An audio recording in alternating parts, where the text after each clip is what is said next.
गणेश चतुर्थी केते सारा मिठा बना जाउची किंतु एई गोटिए मोदक बनातु एई गोटिए मोदक रे केते प्रकार स्वाद पांतु देखिबे बहुत ही टेस्टी बनिबो आउ एते सॉफ्ट बनिबो पाटी रे पड़िला माने ही मिली जिवो गोटे मोदक रे तीन प्रकार स्वाद वीडियोटी फुल देखिबे केतोटी टिप्स को फॉलो करिवे आउ जदि पसंद आसिला बिंदुरोसई चैनल को सब्सक्राइब करिनेबे। एठी प्रथमे मु गोटे गिना रे 2 चम्मच विनेगर 4 चम्मच पानी आपण विनेगर जगह लेंबू रस मध्य नहीं परिबे। एबे हमें सब जिंस को मिसे के गोटे साइड रे रखिबा। गोटे लीटर क्षीर मु एठी गरम करी क्षीर को भल से फुटई सारला परे गैस रो फ्लेम को लो करिकी तापरे विनेगर पानी को सेतिरे धीरे धीरे ऐड करिवे। जेते बेले देखिबे छेना आउ क्षीर अलगा हे आसिलानी तो सेते बेले गैस रो फ्लेम को बंद कर देबे नहले हमर छेनाटी टाण हे जिवो जोटा कि पनीर भली बनी जिवो। तो ए भली भाबरे हमको सॉफ्ट छेना दरकार। एबे हमें छेना को छांकी नबा भल से छेना को छांकी सारला परे पुणी ठंडा पानी रे आउ थरे छेना को भल से धोई नेबे।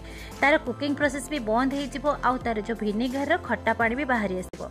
छेना को भल से चुपुड़ी नेबे तार एक्सेस पानी भी बाहरी आसीबो। एबे गोटे ब्लेंडिंग जार नबा सेथिरे हाफ कप चीनी ताकू एबे भल से गोटे पाउडर बने नबा। एई भली भाबरे देखंतु चीनी हमर पाउडर बनी जाईची। एथिरे हमें हाफ कप दबा नडिया सुखिला नडिया गुंड नेईची आपण चाहिले फ्रेश नडिया मध्य नै परिबे। एथिरे गोटे चम्मच गुजराती पाउडर आउ जो छेना हमें चुपुड़ी के रखितले गोटे गिना छेना। तो एबे सेथिरे अल्प किछि केसर ऐड करबा ऑप्शनल अछि आपण चाहिले स्किप करबे। एबे सब जिंस को भल से गोटे पेस्ट बनेबा जदी सुखिला लागुथबो आपण को तो आपण 2 चम्मच कि 3 चम्मच क्षीर सेथिरे ऐड करके आपण पेस्ट बनै परिबे। एबे आगो साइड रे रखिबा। मु एठी गोटे पैन नेछि सेथिरे हमें 4 चम्मच क्षीर सर ऐड करबा जोटा कि मलाई आपण चाहिले घी मध्य नै परिबे किंतु आज हमें बिना घी रे बनेबा। एई 4 चम्मच सर सेथिरे ऐड कर सला परे 2 चम्मच दबा मिल्क पाउडर एथिरे हमें क्षीर गोटे ग्लास ऐड करबा। आपण चाहिले क्षीर रो क्वांटिटी कम मध्य करि परिबे। एबे जो हमें छेना नडिया रो पेस्ट बनै थिले तो सेई पेस्ट को एथिरे ऐड करबा और धीरे धीरे ताको मिक्स करबा। एठी देखुथबे प्रथमे क्षीर सर सेथिरे क्षीर तापरे अमूल पाउडर आउ हमें जो छेना और नडिया रो पेस्ट भी ऐड कले तो एठी देखंतु केते प्रकार रो जिंस एठी ऐड हैला तो देखिबे सब प्रकार रो टेस्ट एठी ही मिलि जिवो आउ गोटे जिंस सेथिरे मिसेइबा। एबे गैस रो फ्लेम को स्लो रखिकी ताको क्षीर को फुटेया पई छाड़िबा। एठी मु आ गोटे पैन नेची सेथिरे 1/3 कप बेसन को एमती सुखिला छांकी नबा आउ बिना घी रे ताको स्लो फ्लेम रे भाजिबा जेमिति कि गोल्डन कलर हे आसीबो आउ तार गोटे बहुत ही बढ़िया वासना आसीबो। घी रे चाहिले आपण भाजी परिबे किंतु आज हमें बिना घी रे भाजिबा। ए भली भाबरे धीरे धीरे एमती बेसन को एमती भाजुथिबे देखंतु तार कलर भी चेंज हे आसिलानी आउ तार गोटे बहुत बढ़िया वासना आसिलानी। एबे गैस रो फ्लेम को बंद करबा। एठी जो हमें क्षीर को फुटेया पई छाड़ी थिले ताकू एबे हमें भल से मिक्स करके बेसन भजा को सेतिरे ऐड करबा। एबे हमें पुणी सब जिंस को भल से मिसई दबा। एई भली भाबरे देखिबे धीरे धीरे एमती बहलिया ही आसीबो आउ राबड़ी भली देखा जीवो। धीरे धीरे एमती स्पैचुला रे गोळुथिबे देखंतु केते सुंदर भाबरे बहलिया भी ही आसिले। एठी आमे आउ गोटे कप नबा नडिया रे गुंड जोटा कि सुखिला नडिया गुंड आपण चाहिले फ्रेश नडिया मध्य नै परिबे। पुणी आमे एमती धीरे धीरे मिसेइबा आउ सेथिरे आपनको मन पसंद रे किछि ड्राई फ्रूट्स मध्य मिसेइ परिबे। प्रथम रु एठी मो टेस्ट पई चीनी ऐड करिथिली तो आपण चाहिले चीनी को स्किप करिवे। जदी गुड़ ऐड करिवे गुड़ को लास्ट रे ही ऐड करिवे प्रथम रु जम्मा भी गुड़ को ऐड करिवे। एबे हमर मोदक रो डो पूरा सुखला हे आसिलानी। एबे गैस रो फ्लेम को बंद करके गोटे प्लेट को काढिबा। एठी देखुथिबे मोदक रो डोटी केते कलर भी तार ब्राउन आसीची काहेकि ना पेड़ा भली देखा जाउची। एथिरे हमें क्षीर छेना नडिया कोरा लास्ट जो हमें बेसन को ऐड कले तो सेथि पई कलर एमती पेड़ा कलर आसीची।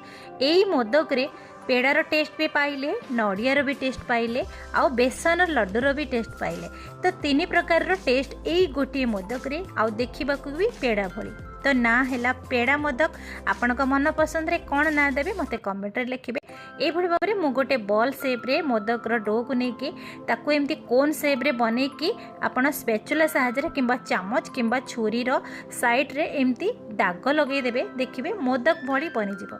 बिना छांच रे भी एई भली भाबरे आपण मोदक बनै परिबे। छांच भी दरकार पड़िबनी। जदि आपनक पाखरे छांच अछि तो आपण बनेबे जदि छांच नाही तो एई भली भाबरे आपण मोदक भी बनै परिबे।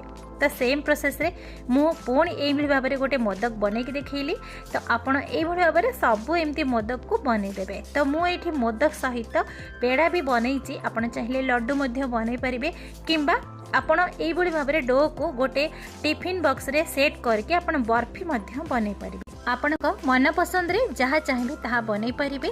एइभଳି भाबरे सुंदर हमर मोदक बनी गला। तो पेड़ा मोदक कहंतु राबिड़ी मोदक कहंतु जहाँ भी कहंतु बहुत ही सुंदर बनी छी, बहुत ही टेस्टी बनी छी।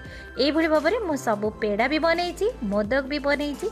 एबे हमें प्लेट रे सजेई दबा आउ टिके सुंदर देखा जीवा पई आपण सेथिरे चाहिए गोलाप रो पाखुड़ा हो किंबा ड्राई फ्रूट्स किंबा फूड कलर किंबा केसर रो कलर को आपण सजई परिबे।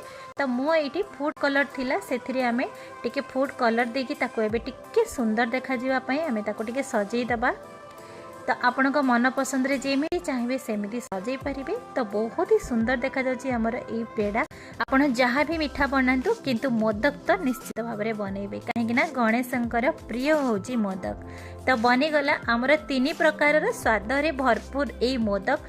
गोटे पेड़ा को भांगिकी देखुची देखंतु केते नरम बनीची आउ केते सॉफ्ट बनीची, पाटी रे पड़िला माने ही मिल जिवो। आउ किछि भी मिठा बनेबा दरकार नहीं। एई गोटे मोदक रे बेसन लड्डूर स्वाद पाइबे, नड़िया लड्डूर स्वाद पाइबे, पेड़ार स्वाद पाइबे, राबिडीर भी स्वाद पाइबे। आपण मानकु जदि एई रेसिपी पसंद आसीथिबो बिंदुरोसेई चैनल को सब्सक्राइब करि नेबे आउ पाखरे बेल आइकन को प्रेस करबे। एई भଳି भाबरे मोदक घरे निज हाथ रे बनांतु आउ श्री गणेशଙ୍କ पाखरे भोग लगांतु। नमस्कार।